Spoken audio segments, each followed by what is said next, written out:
Well, he says, you know, it's written all over your face. You're afraid of going to a seance.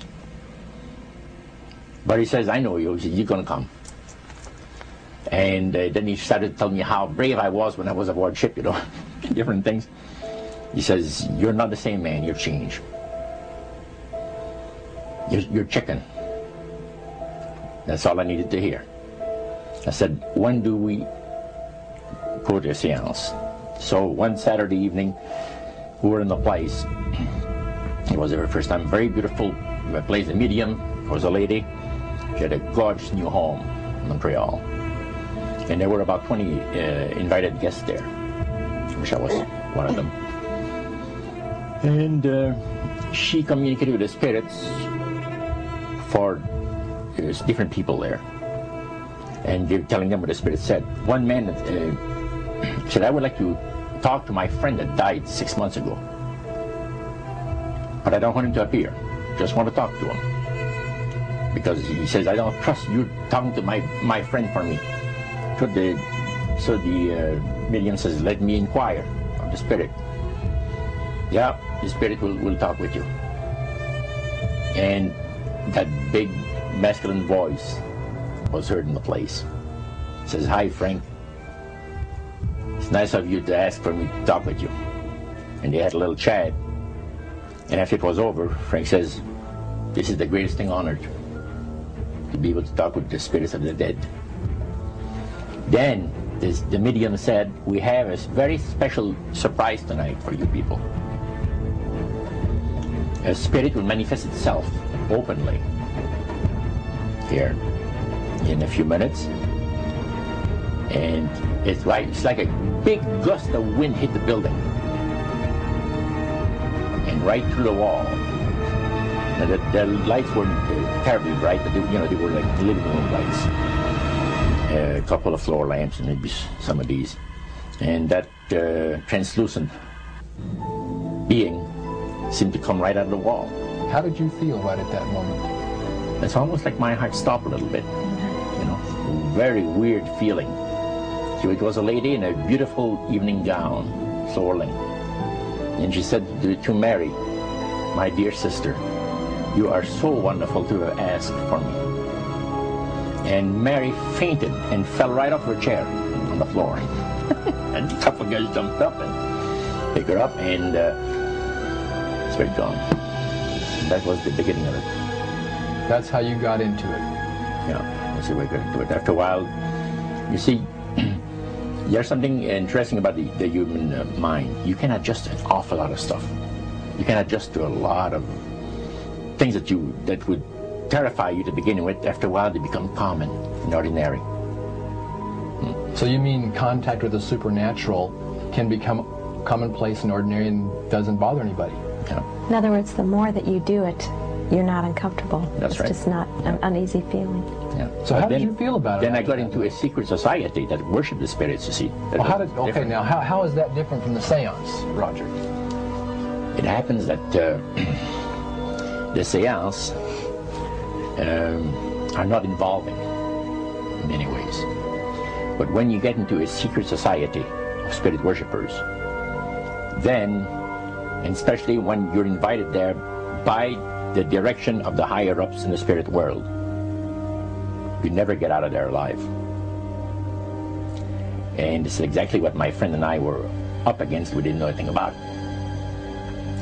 And there was a very, very popular big band leader. Jazz band, yeah, very famous. And one night we went to one of these seances, and he was with his wife. So Roger, you're at this restaurant. What happened? We sat there, and we had our favorite alcoholic beverages, you know. And as we talked, the band leader says, he says, I want power. I go right to the source of power. And he says, how do you think that I became famous the way that I am? Well, I said, you must have had some good luck. Well, he says, there's no such thing as good luck. He says, there's either some power working for you somewhere, or you don't get ahead in this world. Not in my type of occupation. So it went from there. We got talking about spirit worship. Did it intrigue you? Or did it make you want to find out more about what exactly he was talking about? Yeah. So he said the supposed spirits of the dead that you're talking with are demon spirits. They're fallen angels. They're beautiful beings. Just set it out, just like that. Oh, yeah. It didn't make you uneasy when he said they were... Well, you know, it shocked you a little bit, you know. Something that you first hear mentioned to you.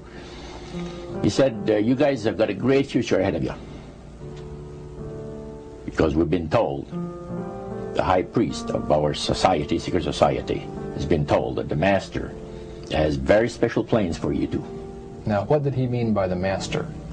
Satan. And we were interested to hear more about it. And he told us, he says, look, we worship spirits. We worship Lucifer and all his angels. They're just as beautiful as they did before they were cast out of heaven. He says there was a misunderstanding in the whole thing. He says among the inhabitants of the galaxies. And he says our master was misunderstood. And God did not bear with him like he does with people that make mistakes today.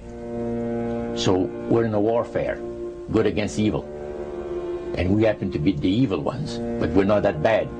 He says, I look at this business between the forces of good and evil.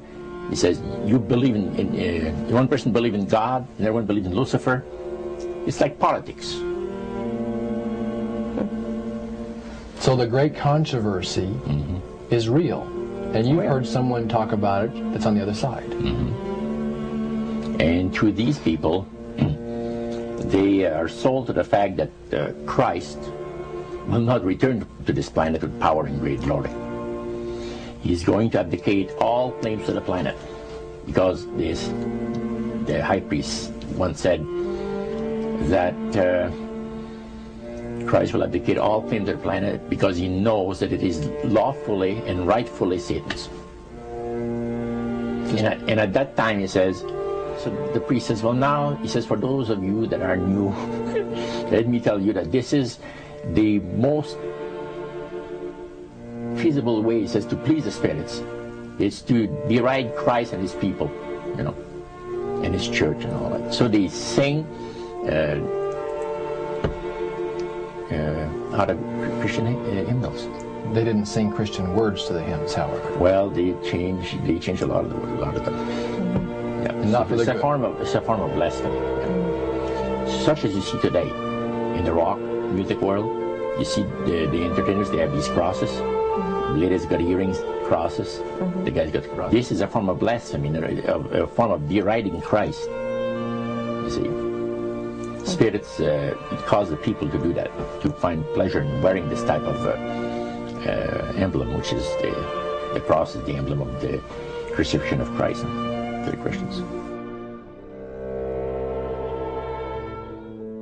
Better to reign in hell than serve in heaven, is that it? Why not? I'm here on the ground with my nose in it since the whole thing began. I've nurtured every sensation man has been inspired to have. I cared about what he wanted, and I never judged him. Why? Because I never rejected him. In spite of all his imperfections, I'm a fan of man. I'm a humanist. Maybe the last humanist. Who in their right mind, Kevin, could possibly deny the 20th century was entirely mine?